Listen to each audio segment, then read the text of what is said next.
1 Samuel 19. Now Saul spoke to Jonathan his son and to all his servants, that they should kill David, but Jonathan, Saul's son, delighted greatly in David. So Jonathan told David, saying, My father Saul seeks to kill you. Therefore please be on your guard until morning, and stay in a secret place and hide. And I will go out and stand beside my father in the field where you are, and I will speak with my father about you. Then what I observe, I will tell you. Thus Jonathan spoke well of David to Saul his father, and said to him, Let not the king sin against his servant, against David, because he has not sinned against you, and because his works have been very good toward you. For he took his life in his hands and killed the Philistine, and the Lord brought about a great deliverance for all Israel. You saw it and rejoiced. Why then will you sin against innocent blood, to kill David without a cause? So Saul heeded the voice of Jonathan, and Saul swore, As the Lord lives, he shall not be killed. Then Jonathan called David, and Jonathan told him all these things. So Jonathan brought David to Saul, and he was in his presence as in times past. And there was war again, and David went out and fought with the Philistines, and struck them with a mighty blow, and they fled from him. Now the distressing spirit from the Lord came upon Saul as he sat in his house with his spear in his hand. And David was playing music with his hand. Then Saul sought to pin David to the wall with the spear, but he slipped away from Saul's presence, and he drove the spear into the wall. So David fled and escaped that night. Saul also sent messengers to David's house to watch him and to kill him in the morning. And Michal, David's wife, told him, saying, If you do not save your life tonight, tomorrow you will be killed. So Michal let David down through a window. And he went and fled and escaped. And Michal took an image and laid it in the bed, put a cover of goat's hair for his head, and covered it with clothes. So when Saul sent messengers to take David, she said, He is sick. Then Saul sent the messengers back to see David, saying, Bring him up to me in the bed, that I may kill him. And when the messengers had come in, there was the image in the bed, with a cover of goat's hair for his head. Then Saul said to Michal, Why have you deceived me like this, and sent my enemy away, so that he has escaped? And Michal answered Saul, He said to me, Let me go. Why should I kill you? So David fled and escaped, and went to Samuel at Ramah, and told him all that Saul had done to him. And he and Samuel went and stayed in Naioth. Now it was told Saul, saying, Take note, David is at Naioth in Ramah. Then Saul sent messengers to take David. And when they saw the group of prophets prophesying, and Samuel standing as leader over them, the Spirit of God came upon the messengers of Saul, and they also prophesied. And when Saul was told, he sent other messengers, and they prophesied likewise. Then Saul sent messengers again the third time, and they prophesied also. Then he also went to Ramah, and came to the great well that is at Sechu. So he asked, and said, Where are Samuel and David? And someone said, Indeed they are at Naioth in Ramah. So he went there to Naioth in Ramah. Then the Spirit of God was upon him also, and he went on and prophesied until he came to Naioth in Ramah. And he also stripped off his clothes and prophesied before Samuel in like manner, and lay down naked all that day and all that night. Therefore they say, Is Saul also among the prophets?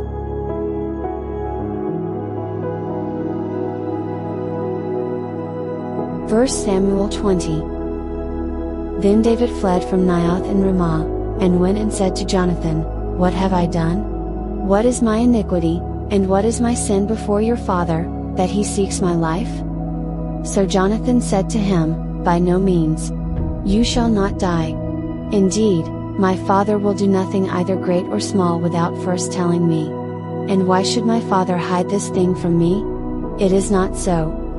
Then David took an oath again, and said, Your father certainly knows that I have found favor in your eyes, and he has said, Do not let Jonathan know this, lest he be grieved. But truly, as the Lord lives and as your soul lives, there is but a step between me and death. So Jonathan said to David, Whatever you yourself desire, I will do it for you. And David said to Jonathan, Indeed tomorrow is the new moon, and I should not fail to sit with the king to eat. But let me go, that I may hide in the field until the third day at evening. If your father misses me at all, then say, David earnestly asked permission of me that he might run over to Bethlehem, his city, for there is a yearly sacrifice there for all the family. If he says thus, it is well, your servant will be safe. But if he is very angry, be sure that evil is determined by him. Therefore you shall deal kindly with your servant, for you have brought your servant into a covenant of the Lord with you. Nevertheless, if there is iniquity in me, kill me yourself, for why should you bring me to your father? But Jonathan said, Far be it from you. For if I knew certainly that evil was determined by my father to come upon you, then would I not tell you? Then David said to Jonathan, Who will tell me, or what if your father answers you roughly? And Jonathan said to David, Come, let us go out into the field. So both of them went out into the field. Then Jonathan said to David, The Lord God of Israel is witness. When I have sounded out my father sometime tomorrow, or the third day, and indeed there is good toward David, and I do not send to you and tell you. May the Lord do so and much more to Jonathan. But if it pleases my father to do you evil, then I will report it to you and send you away, that you may go in safety. And the Lord be with you as he has been with my father. And you shall not only show me the kindness of the Lord while I still live, that I may not die. But you shall not cut off your kindness from my house forever, no, not when the Lord has cut off every one of the enemies of David from the face of the earth. So Jonathan made a covenant with the house of David, saying, Let the Lord require it at the hand of David's enemies. Now Jonathan again caused David to vow, because he loved him, for he loved him as he loved his own soul. Then Jonathan said to David, Tomorrow is the new moon, and you will be missed, because your seat will be empty. And when you have stayed 3 days, go down quickly and come to the place where you hid on the day of the deed, and remain by the stone easel. Then I will shoot 3 arrows to the side, as though I shot at a target. And there I will send a lad, saying, Go, find the arrows. If I expressly say to the lad, Look, the arrows are on this side of you, get them and come then, as the Lord lives, there is safety for you and no harm. But if I say thus to the young man, Look, the arrows are beyond you, go your way, for the Lord has sent you away. And as for the matter which you and I have spoken of, indeed the Lord be between you and me forever. Then David hid in the field. And when the new moon had come, the king sat down to eat the feast. Now the king sat on his seat, as at other times, on a seat by the wall. And Jonathan arose, and Abner sat by Saul's side, but David's place was empty. Nevertheless Saul did not say anything that day, for he thought, Something has happened to him, he is unclean, surely he is unclean. And it happened the next day, the second day of the month, that David's place was empty. And Saul said to Jonathan his son, Why has the son of Jesse not come to eat, either yesterday or today? So Jonathan answered Saul, David earnestly asked permission of me to go to Bethlehem. And he said, Please let me go, for our family has a sacrifice in the city, and my brother has commanded me to be there. And now, if I have found favor in your eyes, please let me get away and see my brothers. Therefore he has not come to the king's table. Then Saul's anger was aroused against Jonathan, and he said to him, You son of a perverse, rebellious woman!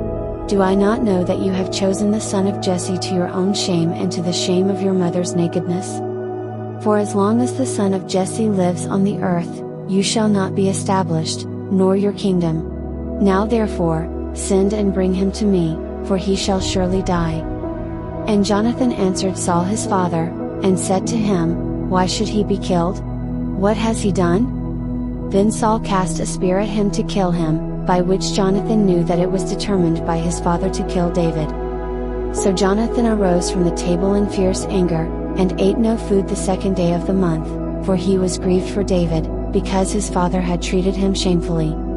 And so it was, in the morning, that Jonathan went out into the field at the time appointed with David, and a little lad was with him. Then he said to his lad, Now run, find the arrows which I shoot.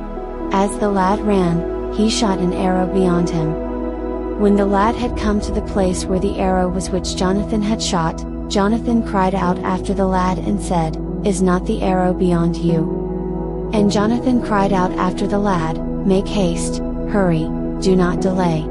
So Jonathan's lad gathered up the arrows and came back to his master. But the lad did not know anything. Only Jonathan and David knew of the matter. Then Jonathan gave his weapons to his lad, and said to him, "Go, carry them to the city." As soon as the lad had gone, David arose from a place toward the south, fell on his face to the ground, and bowed down 3 times. And they kissed one another, and they wept together, but David more so. Then Jonathan said to David, "Go in peace, since we have both sworn in the name of the Lord, saying, May the Lord be between you and me, and between your descendants and my descendants, forever." So he arose and departed, and Jonathan went into the city.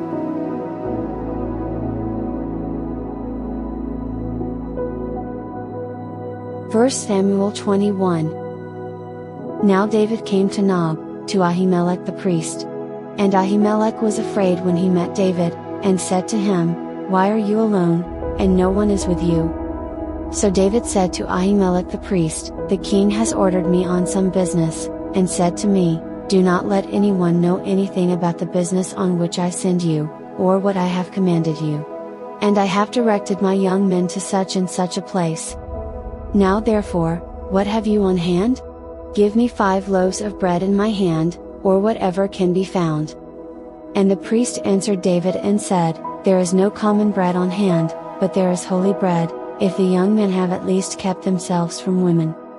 Then David answered the priest, and said to him, "Truly, women have been kept from us about 3 days since I came out.